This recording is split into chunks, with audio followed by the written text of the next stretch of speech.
자, 흥부가 기가 막힌 상황이 벌어졌습니다.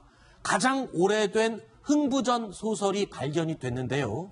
판소리계 소설 중에서도 가장 앞선 시기에 만들어진 것이라고 합니다. 이유종 기자, 예. 도대체 어떤 책이길래 흥부가 기가 막힌 상황이 벌어진 겁니까? 네, 흥부만보록이라는 책입니다. 네. 사실 흥부전은 구비문학이기 때문에 저자가 없습니다. 그래서 버전이 굉장히 많습니다.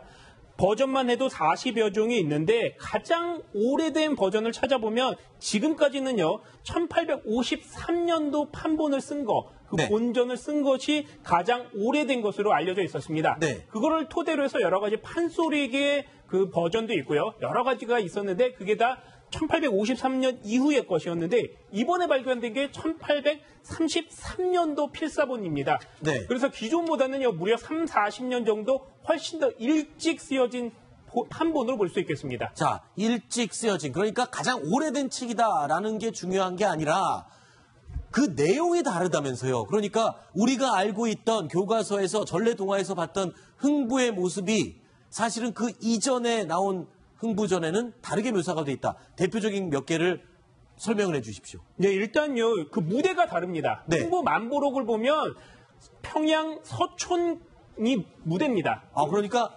흥부가 경상도나 전라도나 충청 지역에 사는 사람으로 여태까지 전래동화에 묘사가 됐었는데 사실은 이번에 20년 더 먼저 쓰여진 흥부전에는 평양 출신이었군요. 예, 맞습니다. 평양에 있는 사람들의 얘기고요. 그 본적까지도 나옵니다. 본적이 어디입니까? 본적은 그 황해도 개풍군입니다. 네. 현재로 치면은 그 황해도 덕수 지역이다. 황해도 덕수 지역인데 현재로 치면 황해도 개풍 지역이라고 이렇게 자세하게 나올 정도가 되고요.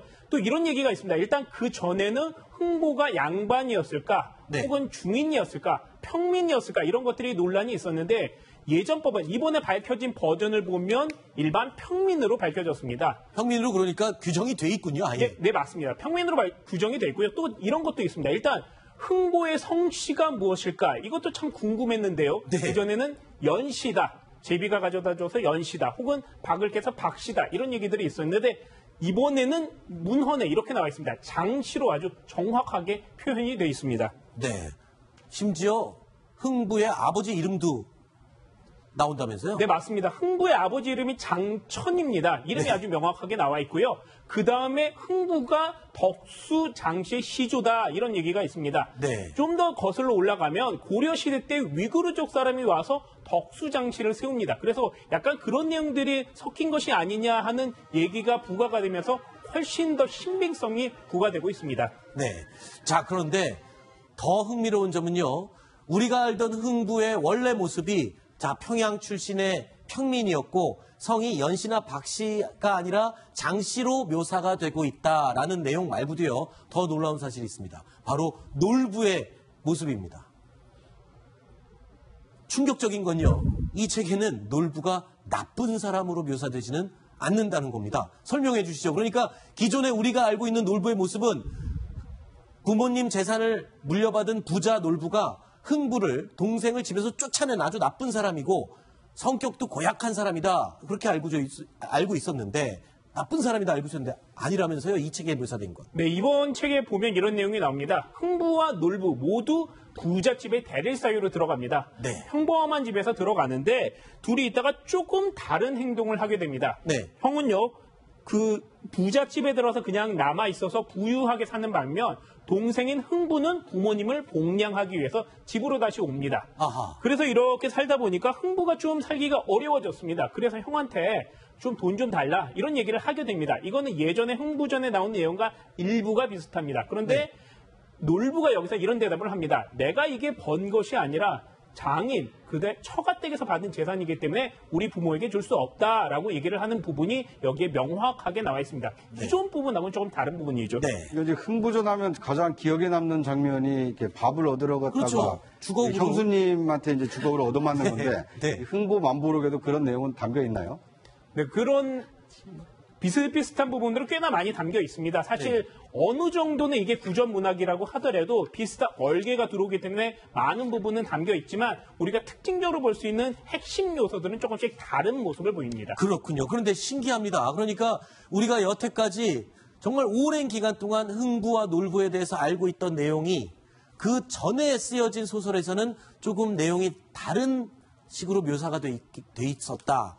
굉장히 좀 충격적이기도 하고 당황스러운데 그래서 저희가 전문가에게 물어봤습니다. 아니 왜 똑같은 흥부전의 내용이 이렇게 다릅니까? 라는 질문에 전문가는 이렇게 답했습니다. 들어보시죠.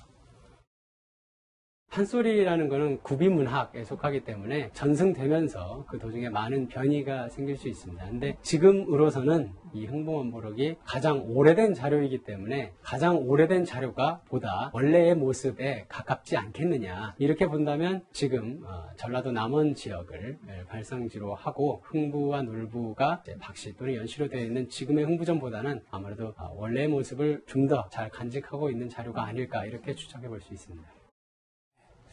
자, 그런데 이런 이해가 되기는 합니다만 판소리계에도 이 자료가 혼란을 줄 수도 있다. 이런 얘기가 있는데 어떤 부분입니까, 그것도? 네, 판소리 하면 우리 남도에서 많이 발전을 했습니다. 그래서 네. 남도에 있는 것으로 생각이 되고 남도에서 처음부터 만들어진 게 아니냐 이런 생각을 하실 수 있게 되겠는데요. 네. 그런데 이번 것에 따라 보면 처음에는 서도지방, 그러니까 평안도나 황해도에서 이게 거쳐서 남도지방으로 내려온 것이 아니냐라는 주장을 할 수 있게 됩니다. 실제로 변광세가의 경우에는요, 황해도에서 일단 태동을 합니다. 그러다 남쪽으로 내려와서 여러 버전들이 생깁니다. 그래서 이번에 흥부가가 판소리의 기원, 판소리의 출발점 이런 것들을 어느 정도 흔드는 건 아니냐 이런 얘기가 나오고 있고요. 이번 얘기는 다 정리가 된 것이 이달 말에 발간되는 한국 문학 관련 그 학술지에 실리게 됩니다. 네, 알겠습니다. 그런데 이제 이 그 역사 교과서 국정화 논쟁에서도 있었듯이 네. 과거에 있었던 일의 이제 기준을 어떻게 보느냐, 똑같은 네. 사건을 어떻게 해석하느냐에 대해서는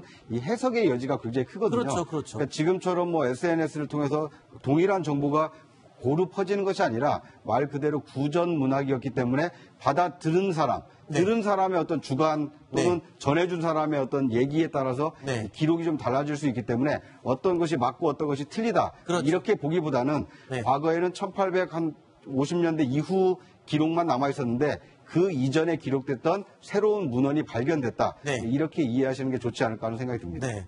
어쨌든 저희는 충격스러운 거는 흥부가 평양 사람이었다와 연시나 박씨가 아니고 장씨였다. 그리고 놀부가 그렇게 못된 사람은 아니었다. 이 부분에 굉장히 상당스러운 혼란을 느끼는 건 맞는 것 같습니다. 저만 그런가요?